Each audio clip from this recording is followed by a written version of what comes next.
On December 31st, 2019, health authorities were informed about a cluster of pneumonia cases in Wuhan, China. The cause was unknown. Nobody yet knew that this mysterious illness would soon change the entire world. Doctors began investigating the patients. Laboratory samples were collected and analyzed. At first, scientists searched for familiar viruses and other possible causes. But the evidence pointed toward something new. On January 7th, 2020, Chinese authorities confirmed that a new coronavirus had been identified. Scientists now knew what they were looking at. But identifying the virus was only the beginning. The next question was much more important. How dangerous was it? Scientists quickly worked to determine the virus's genetic sequence. By January 12th, the genome had been shared publicly. Researchers around the world could now study the same virus and begin developing diagnostic tests. A discovery in China had suddenly become a global scientific project. Scientists including Naju, Wenjie Tan, and George Gao were among those involved in the early investigation and scientific characterization of the new virus. But this was never the work of one person. Laboratories across the world were beginning to join the effort. On January 11th, Chinese authorities reported the first death associated with the new virus. Scientists were learning more every day. But one crucial question remained. Could the virus spread easily between people?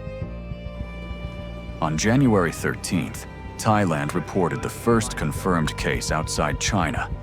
Soon, cases appeared in other countries. The virus had crossed an international border, and it would not stop there. Evidence soon showed that the virus could spread from person to person. This changed everything. The virus could now create chains of transmission within communities. It no longer depended on direct travel from the original outbreak. On January 30th, the World Health Organization declared the outbreak a public health emergency of international concern.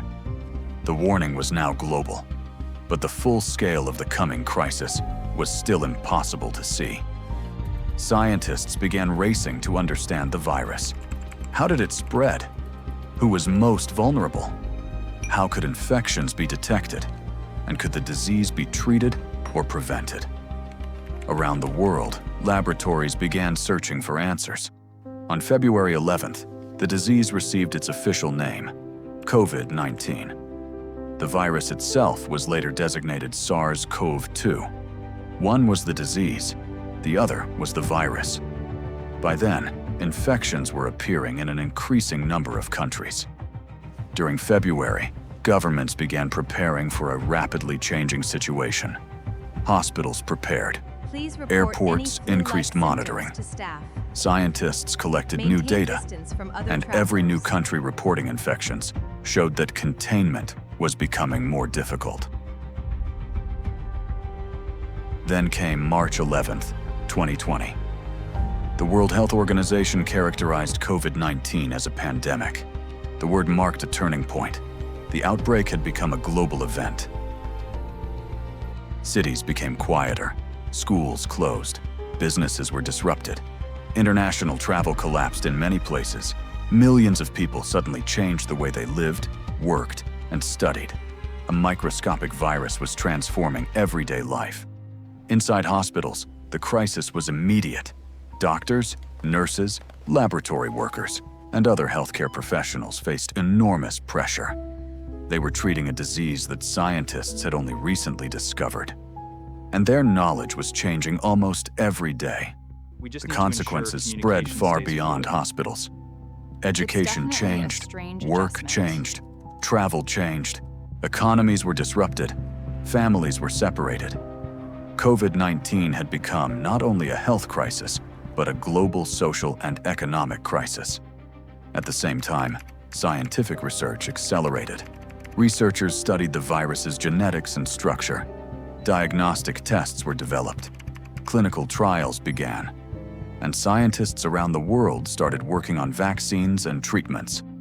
The scientific response became international. Researchers shared data. Laboratories collaborated, and discoveries made in one country could immediately help researchers somewhere else. The genetic information released at the beginning of the outbreak became a foundation for much of this work. COVID-19 changed modern history. It exposed weaknesses in healthcare systems, accelerated medical research, and demonstrated how quickly an infectious disease could cross a connected world. The virus was microscopic. Its consequences were enormous. It began with a mysterious illness in Wuhan. Within days, scientists identified a new coronavirus. Within weeks, its genetic information was being studied around the world. And within months, humanity was living through a global pandemic. The story of COVID-19 is the story of discovery, uncertainty, crisis, and an unprecedented scientific response. A microscopic virus changed the world.